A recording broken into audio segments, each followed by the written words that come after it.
אזרחי ישראל היקרים, אנחנו ביום השישי של מבצע עם כלביא. אנחנו יצאנו למבצע הזה כדי להסיר שני איומים קיומיים על מדינת ישראל. איום הגרעין ואיום הטילים הבליסטיים. אנחנו מתקדמים צעד אחר צעד בהסרת האיומים הללו.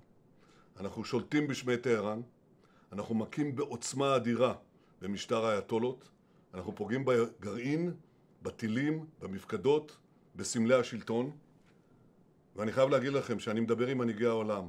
יש התפעלות אדירה מהנחישות שלנו, מההישגים של כוחותינו, ויש גם התפעלות אדירה מכם, אזרחי ישראל. מהרוח האיתנה שלכם, מכוח העמידה שלכם. ואני רוצה להגיד, אנחנו סופגים הרבה אבדות כואבות. אבל אנחנו רואים שהעורף איתן, העם איתן, ומדינת ישראל חזקה מתמיד. הנחיתי את משרדי הממשלה להגיש סיוע לכל מי שנפגע. בד בבד נמשכת הלחימה העצימה ברצועת עזה. אנחנו מחויבים להמשיך ולהשיג את שתי המשימות, הכרעת החמאס והחזרת כל חטופינו, החיים והחללים כאחד. אנחנו לא מרפים מזה. לצערי, גם בימים האחרונים נפלו לנו לוחמים גיבורים. אני משתתף בצער המשפחות. אנחנו שולחים תנחומים בשם הממשלה והעם כולו, מחבקים אותם. אנחנו נמשיך עד שנביא את כולם ועד שהחמאס יוכרע סופית.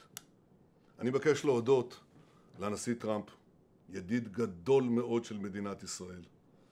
אני מודה לו על ההתייצבות לצידנו, אני מודה לו על התמיכה שארצות הברית מסייעת לנו בהגנה על שמי ישראל. אנחנו משוחחים ברציפות, כולל ששוחחנו אמש, שיחה מאוד חמה, ואני מבקש להודות לנשיא טראמפ על הגיבוי. אזרחי ישראל, יחד נילחם, בעזרת השם, יחד ננצח.